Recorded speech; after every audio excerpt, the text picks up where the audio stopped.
Boa noite, a paz do Senhor Jesus a todos.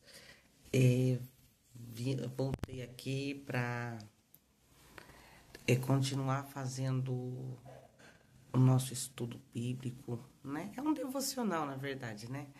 É um devocional gravado, é um propósito que eu tenho com o Senhor. Levantei um propósito, um clamor e conversei com Deus. E como eu já recebi a minha bênção, eu tenho que continuar, né? Não posso parar. Então meu propósito é ler o livro de Neemias inteiro e estar aqui com quem for ouvir, com quem for receber essa palavra, possa também, né? Pegar a Bíblia para ler junto comigo, para entender, também para deixar aí o comentário, falar, olha, irmã, não é isso, não é aquilo. Fique à vontade para comentar, para perguntar também. Aquilo que eu souber eu vou responder, o que eu não souber eu vou atrás para trazer somente o que é correto, né? Então, eu tô lendo o livro de Neemias, um livro lindo, lindo, lindo, lindo, cheio do amor de Deus, né? É um livro cheio da sabedoria de Deus. Hoje eu vou ler o capítulo 3 e vou pedir ao Senhor que Ele me dê um discernimento para que eu possa trazer uma explicação clara e não tão demorada, uma coisa rápida, mas cheio do dom do Espírito Santo, né? Que você possa recebê-la como eu recebi essa palavra de Deus, tá? Então eu vou fazer uma oração rapidinha para a gente começar a ler. Senhor Deus, querido e amado Pai, me ponho na sua presença nessa noite para bendizer e glorificar o teu santo nome. Pai querido e Pai amado, que tudo vê e tudo sabes, que o Senhor possa essa noite, Senhor, me usar como um vaso seu. Faça somente a sua vontade e não a minha. Deus querido, Deus amado, que essa palavra possa ser enviada para aqueles que querem ouvir, para aqueles que precisam ouvir e para aqueles, Senhor, que ainda não entenderam que o Senhor é o Deus maior de todas as coisas.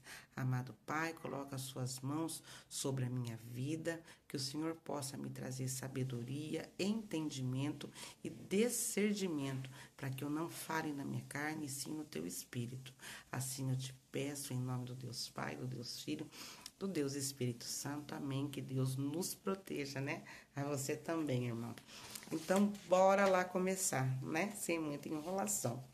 Neemias capítulo 3, como eu já tinha dito nos 2 primeiros vídeos, o livro de Neemias é um livro que fala muito sobre a reconstrução dos muros de Jerusalém. É um livro que fala, que ele traz a fé, né? Que é isso que, na verdade, é isso que o livro de Neemias ele vem trazer.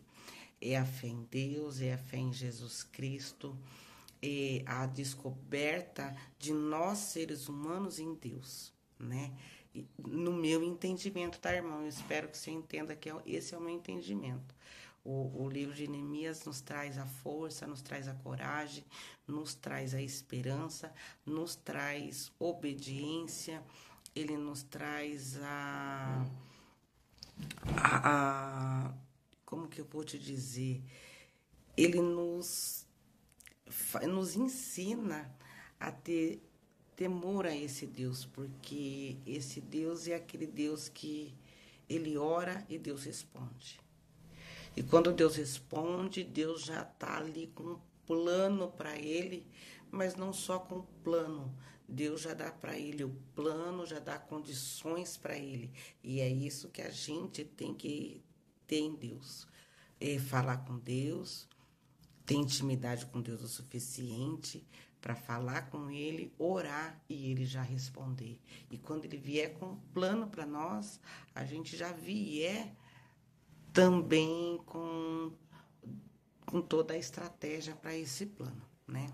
Então a gente já sabe que Neemias recebeu os seus irmãos do palácio, que trouxeram a notícia terrível, que Jerusalém estava desolada, que os muros estavam destruídos, as portas foram queimadas e estava tudo acabado, aonde os pais dele tinham sido enterrados.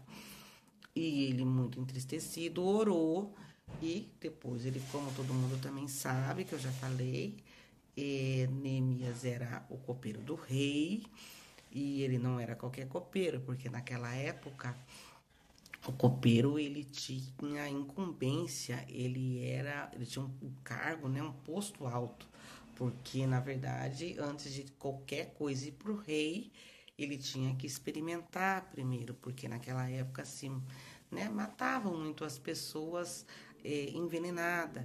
Então ele tinha esse cargo de experimentar o que comer e o que beber antes do rei e da rainha beber ou comer, né? Então, você imagina o tamanho da responsabilidade que esse homem já tinha. Mas esse homem, como um judeu, ele era temente a Deus. E ele não fazia nada se ele não orasse a Deus primeiro. E quando os irmãos falam isso, ele se entristece, ora a Deus e ele vai servir o jantar do rei vai ser servido e ele lá, quando ele vai servir o vinho para o rei, o rei percebe a tristeza dele, né? Também, como todos sabem, um dos significados do vinho é a alegria. Então, você serve o vinho alegre. E ele estava entristecido e o rei reparou o semblante dele entristecido e perguntou, né? O porquê que ele estava entristecido e ele falou, né? Que o problema era lá a terra natal dele, a cidade dele, e assim ele contou. E o rei faz uma pergunta para ele, né? O que queres que eu te faça ali, né? E ele, com a sabedoria, ele vai orar novamente a Deus e Deus responde ele e ele fala para o rei, e o rei libera ali um exército, libera homens para guiar e escrevem cartas para os outros reinados para quando ele passar, para poder ajudar ele e para que ele possa ser guiado até a cidade dele e fazer essa reconstrução, porque era o desejo também do rei que ele ficasse feliz ali. Então, já passamos, né? Mais ou menos assim, deu para dar uma lembrada da história. Agora vamos continuar essa história. E eu tô no capítulo 3. E eu vou ler do versículo, o capítulo inteiro, tá? E aí a gente entra explicando esse capítulo, que também é lindo e cheio da honra e da glória do Senhor. Que eu acho que é isso que é o mais gostoso do livro da Bíblia. A gente pensa que muita gente fala que não gosta de ler a Bíblia porque é maçante, porque é difícil, porque não entende, não compreende e acaba que se perde, não entende nada com nada. Mas quando você pega ela de verdade, com discernimento, com carinho, com amor, ela se torna não um livro, ela se torna uma experiência com Deus, que é isso que eu tô tendo aqui. Então, se for também da sua curiosidade, da tua vontade, pega a tua Bíblia e vamos ler. A reconstrução dos muros.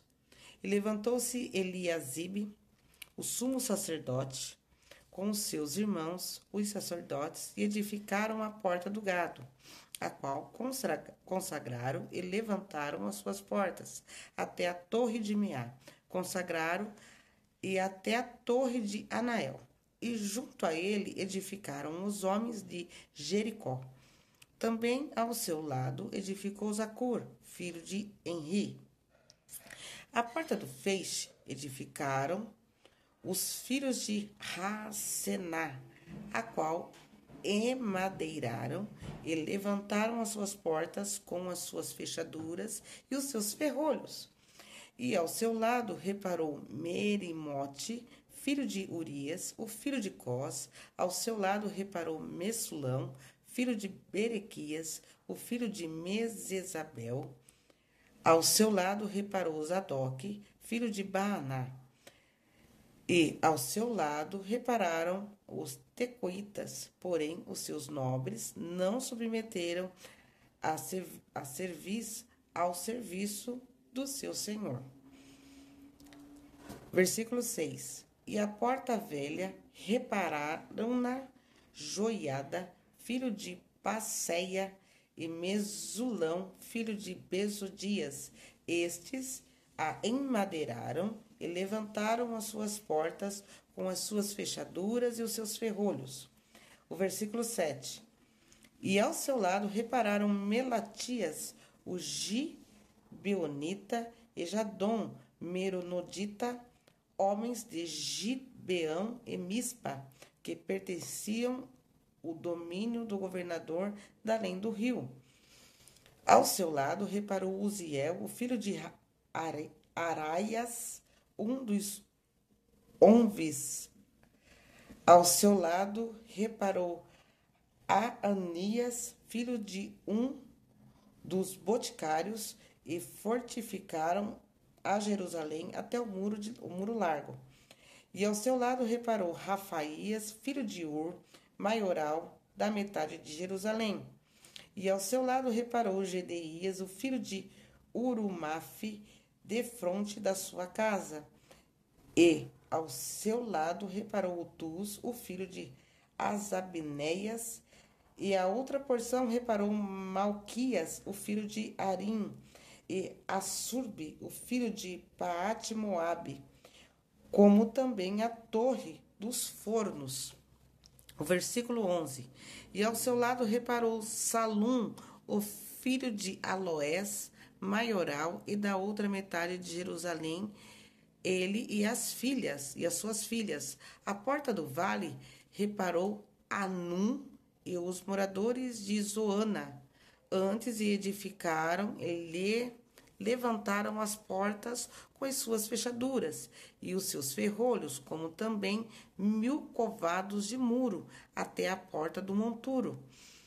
À porta do monturo reparou Malquias, o filho de Recabe, maioral do distrito de Beté, Raqueré. Este edificou e levantou as portas com as suas fechaduras e os seus ferrolhos. O versículo 15. E à porta da fonte reparou a Salum, o filho de Osé, maioral do distrito de Mispa. Este a edificou, a cobriu e levantou as portas com as suas fechaduras e os seus ferrolhos, como também o muro de viveiro de Sela ao pé de jardim do rei, até os degraus que desciam à cidade de Davi.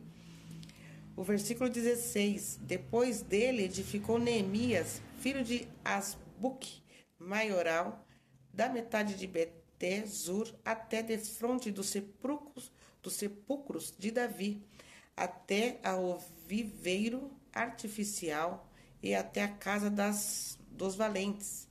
Depois dele repararam os levitas, Reum, filho de Bani, e ao seu lado reparou Asabias, maioral da metade de Queiba, no seu distrito. Depois dele repararam os seus irmãos, Bavai, filho de Enadad, maioral da outra meia parte da Keila. O versículo 19. Ao seu lado reparou Ezer, o filho de Jesua, maioral de Mispa, outra porção defronte da subida à casa das armas, à esquina. Depois dele reparou com grande ardor Baruque, filho de Zabai, outra medida, desde a esquina até a porta da casa de Elizibe, o sumo sacerdote. O versículo 21. Depois dele reparou Meremote, filho de Urias, e o filho de Cós, outra porção desde a porta da casa de Eliasibe até a extremidade da casa de Eliasibe. E depois dele repararam os sacerdotes que haviam na campina. Depois reparou Benjamim e Assube, defronte da casa. Depois dele reparou Azarias, o filho de Maecéias, e filho de Ananias, junto à sua casa. Depois dele reparou Binui, filho de Enadade, outra porção desde a casa de Azarias até a esquina e até o canto. O versículo 25. Palau, filho de Uzai, reparou defronte à esquina e a torre que sai da casa real superior que está junto ao pátio da prisão, e depois dele Pedaias, filho de Parós, e os netineus que habitavam em Ofel até defronte da porta das águas, para o oriente até a torre alta. Depois repararam os tecoitas, outra porção defronte da torre grande e alta, até o muro de Ofel. Desde acima da porta dos cavalos, repararam os sacerdotes, cada um de frente da sua casa. O versículo 29. Depois deles reparou Zadok, o filho de Imer, defronte da sua casa. E depois dele reparou Semias, filho de Secanias, guarda da porta oriental. O versículo 30. Depois dele reparou Ananias, o filho de Selemias, e Anum, filho de Zalaf, o sexto, outra porção, e depois dele reparou Messulão, filho de Berequias, defronte da sua câmara. Depois dele reparou Malquias, o filho de Ourives, até a casa dos netineus e mercadores, defronte da porta de Mificade e até a câmara do canto. O versículo 32, e entre a câmara do canto e a porta das ovelhas, repararam os ourifes e os mercadores. E esse foi o último versículo. Esse capítulo é do versículo, vai do 1 até o 32. Glórias a Deus, aleluia, Jesus, porque o Senhor está do nosso lado. Como todos entenderam aqui Neemias, quando chega lá, era uma cidade que você imagina, eu vou conjecturar e vou imaginar que era uma cidade que ela era cercada por muros e tinha várias portas, né, dos templos. E aqui, nesse texto, Neemias, ele descreve as 10 portas, né? Pelo que eu entendi, tinha 10 portas. E essas portas, cada uma delas tinha um significado, né? E a primeira porta que ele fala aqui são a porta das ovelhas, né? Ou pode-se entender das oliveiras também, que era a porta da entrada da cidade, né? Aonde os sacerdotes que eles foram lá para erguer essa porta, eles foram as pessoas para levarem para Deus os holocaustos, as suas oferendas para o Senhor, né, as suas ofertas para Deus, era uma porta por onde todos tinham que passar para levar esse sacrifício, né? Então, a gente vai, eu vou entender assim, todas as portas, ela tem um significado. E todas essas portas a gente vai trazer para dentro da nossa vida e do corpo de Cristo, né? No que a gente somos em Cristo, né? Porque Cristo morreu por nós. Então, a porta das ovelhas, que é essa porta que todos têm que passar, que os sacerdotes vão lá e eles, como eu vou dizer aqui, os sacerdotes edificaram. Os sacerdotes já edificaram essa porta, então eu vou entender que é a porta por onde também Cristo passou ali, né? Que foi onde ele passou para dar a nossa vida. Então você imagina que foi uma das portas que onde as ovelhas, né, os animais que iam ser servidos a sacrifício ali passavam. E eles sabiam que iam morrer. E Jesus também. E sabiam que era por nós. Então eu entendo que essa primeira porta era isso, né? A segunda porta era a porta do feixe, do peixe. A porta do peixe. Oh, glória a Deus, aleluia, Jesus, o peixe. A porta dos peixes era a porta dos pescadores, né? Assim eu também entendo também, né? E o que ela traz para a gente? Né? O Jesus, quando uma vez estava passando pela terra e ele juntou os seus discípulos, né? Os seus apóstolos, e um deles ele pega ali pescando e ele fala para Pedro que ele vai ser um pescador de almas, né? E eu acredito nisso, que essa porta é a porta que Jesus, depois que passou nela para nos dar vida, ele também já está dizendo para nós.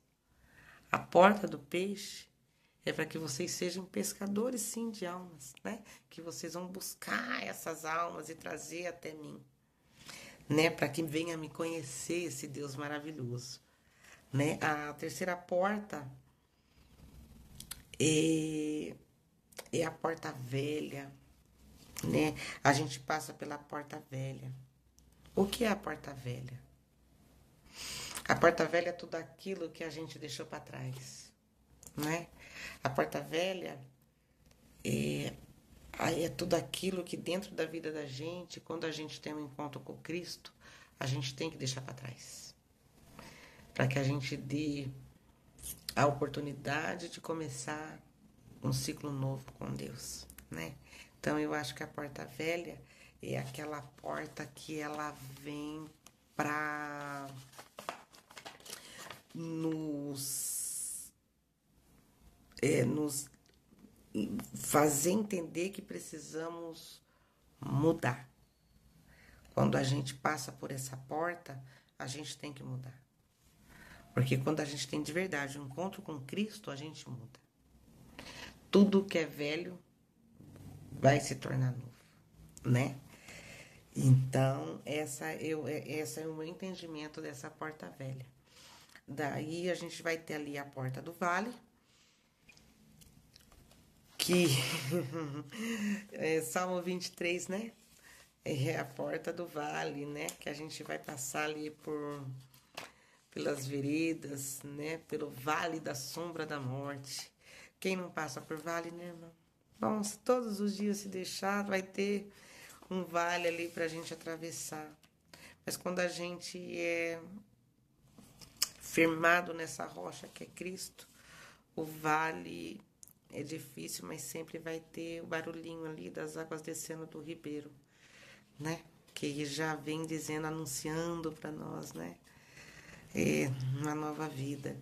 Então, assim, o vale, a porta do vale, eu entendo como as dificuldades, né?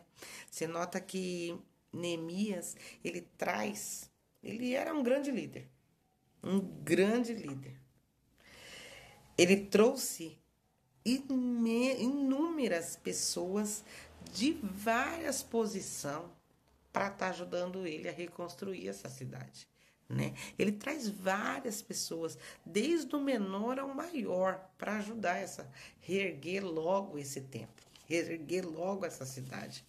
Então, cada um, ele já faz a estratégia e já manda para os lugares certos, para erguer as portas certas, não é verdade?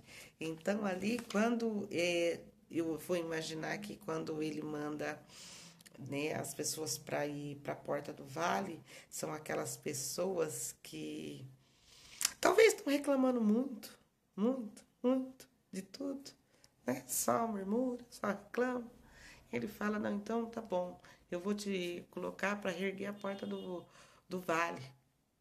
Porque a porta do vale, ela vai te ensinar, né? Até porque quando você chega no vale, tem uns caras lá que às vezes tá num vale pior que o seu. Daí você vai falar, nossa, meu vale é bom, meu vale tá legal, vou passar por ele sim. Essa prova aí é pequena, que a do meu irmão é maior, né? Então eu acho que a porta do vale, ela vem para isso, para dizer para nós, iremos sim passar pelo vale da sombra da morte, mas se tivermos com Cristo, confiantes nele, vamos vencer, porque somos vencidas, a vitória é nossa em Cristo, né? Aí vamos ter a porta do monturo. O que seria essa porta do monturo? Olha que doido, né? A porta do monturo. A porta do monturo, o que eu entendi dentro da minha leitura, que eu li já antes esse texto hoje de dia, eu estudei ele, eu refleti nele, eu orei muito para Deus me ajudar a trazer, então até dei umas rabiscadas, porque eu adoro escrever, irmão do céu, como eu gosto de escrever. Então eu dei umas rabiscadas, porque quando eu escrevo eu também me encontro, eu falo que andar e escrever é comigo mesmo. E a porta do monturo, eu entendi que era a porta onde todo o lixo da cidade era jogado ali. Tudo que era ruim era jogado nessa porta. Quando eu vou imaginar assim, ergueram essa porta, né, para fechar esse lixo ali, né? Vamos imaginar que era um grande lixão. Para fechar esse lixo, que ele ergueram, enmadeirar essas portas e colocaram travas e ferrolhos, eu vou colocar em mim, mas tenta levar para você, porque nós também somos essas portas que eu estou dizendo aqui. E essa porta é uma das portas mais importantes, eu acho. Porque quando a gente vem para Cristo, normalmente a gente vem do mundo. O mundo é o quê? Cheio de lixo. Então, quando a gente passa por essa porta, é a porta que Cristo vem trazendo a limpeza para dentro de nós. Que lembra que o vale, você vai passar por ele. Quando você chegar nessa porta, ainda não acabou, porque o vale você vem trazendo. E aí você chega nessa porta e joga ali. Né? Então é uma porta importante, que é a hora da gente ver dentro da gente, fazer essa limpeza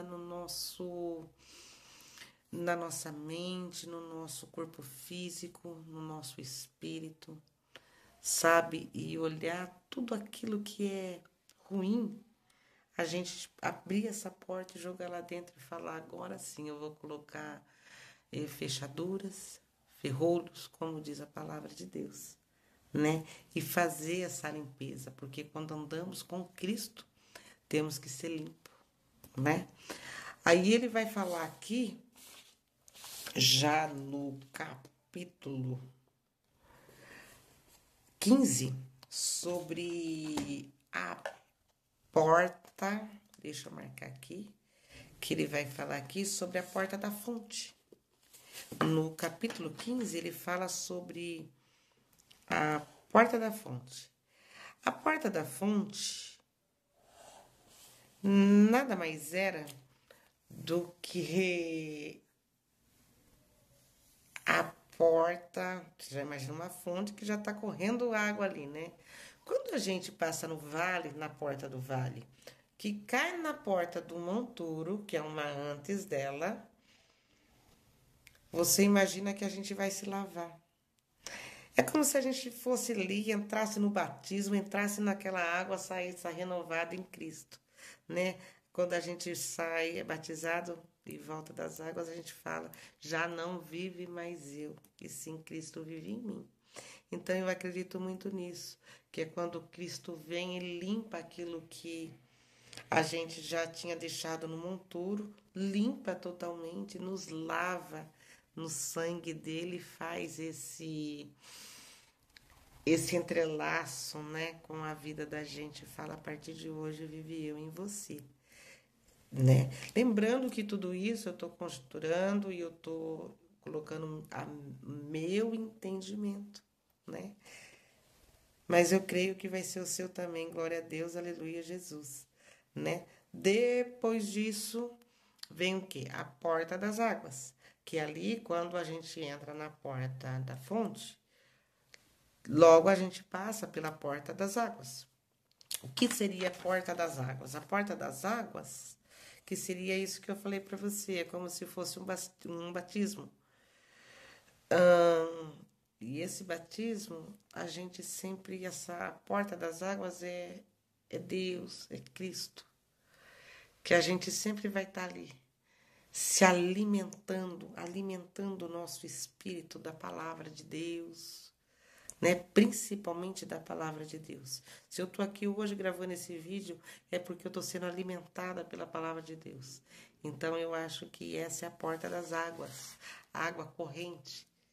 Então é essa água que vai fazer a gente a estar sempre mais perto de Deus, né? Sempre perto para que Deus venha revelar cada dia mais a palavra dele, o que ele quer da gente, qual é o ministério nosso, qual é a vontade dele sobre a nossa vida, né? De que forma ele vai nos usar, né? E depois disso vem a porta dos cavalos. Deixa eu só me encontrar aqui. Mas ela vem aqui. A porta dos cavalos. A porta dos cavalos, eu vou entender que no versículo 28, tá? Se você quiser acompanhar, você vai pegar a porta dos cavalos. A porta dos cavalos, quem reparou foram os sacerdotes. Olha que incrível, né? Os sacerdotes repararam a porta dos cavalos. A porta dos cavalos, o que mais é o quê? A guerra, né? É uma guerra diária que a gente tem contra a carne, contra o espírito, contra a adversidade do dia a dia. Às vezes a nossa vida tá boa e a gente tá brigando contra o espírito da gente. Muitas das vezes a gente tem dinheiro sobrando, mas a vida da gente tá uma lástima. Muitas vezes você não tem nem o pão para comer, mas você tá firme em Deus, então você tem tudo, né? Então a porta dos cavalos, para mim, ela traz isso, além de ser o sacrifício de Cristo para nos dar essa vida, é a nossa guerra, a nossa luta de todos os dias, que a gente não deve desanimar, né? Cristo não desanimou, né, de nós, então por que nós vamos desanimar, né? Sem guerra não há vitória. Então a gente precisa passar por essa porta da guerra, né? Então eu acho que essa também é uma porta importantíssima, porque é onde a gente se encontra também, né? E logo depois, não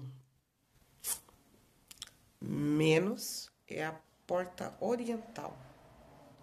É isso, é isso. Eu marquei aqui também. É a porta do Eldorado. É a porta do Eldorado e ou a porta oriental. Ó, o guarda da porta está no versículo 29, que é o guarda da porta oriental. Quem guardou essa porta foi Zadok, o filho de Imer, de fronte da sua casa. A guarda do Eldorado do Oriental, eu acho que na sua Bíblia deve estar oriental, mas a minha também estava aqui como um Eldorado. Eu encontrei em duas versões ela, e na minha versão ela estava como Eldorado. Esta porta, ela simboliza Jesus, que um dia vai ser essa porta para de onde a gente tem que passar.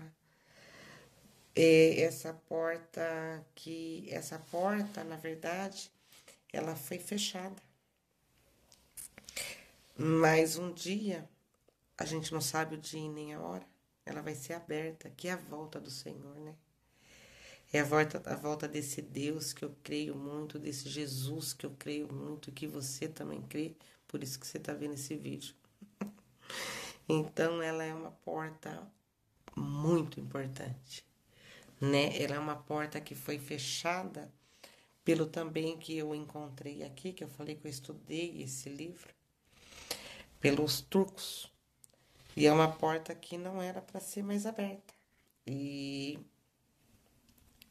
na verdade, ela simboliza isso, que ela vai sim ser aberta quando, meu entendimento, quando Cristo voltar, né? E a porta da guarda, que ela vem depois aqui, que entre a câmara do canto e a porta das ovelhas separaram ovíveis ourives e os mercadores, né? Que é a porta onde a gente vai ser julgado, é onde Deus vai nos julgar, vai ser essa porta. Então aqui tá, no meu entendimento, foi até onde eu li, estudei, mas Deus também, falei muito com Deus para estar aqui hoje na frente desse vídeo falando, pedindo sabedoria para Ele.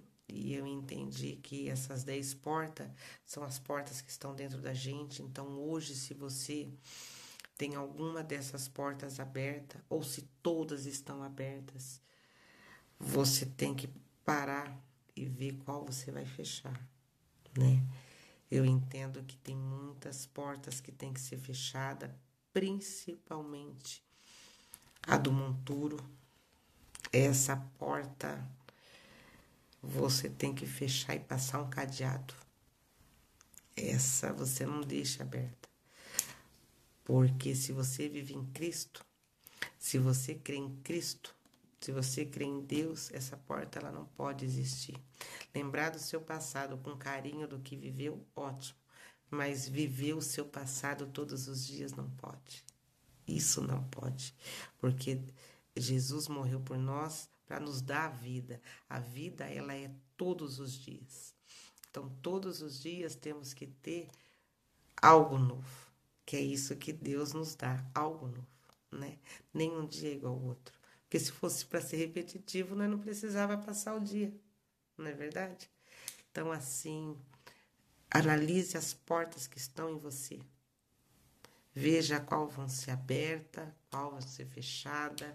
Como Neemias, ele foi esse líder que pegou todo esse povo e já foi enviando e separando para essas portas, que você seja o seu Neemias.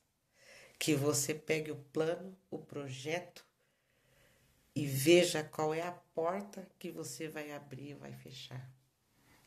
É o que eu desejo para você do fundo da minha alma, do meu coração, que Jesus Cristo possa ser o seu comandante, seu guia, para que você venha ser um ser melhor todos os dias da sua vida. Fica com essa palavra, em nome de Jesus, que Ele possa derramar suas bênçãos sobre a tua vida nessa noite de hoje.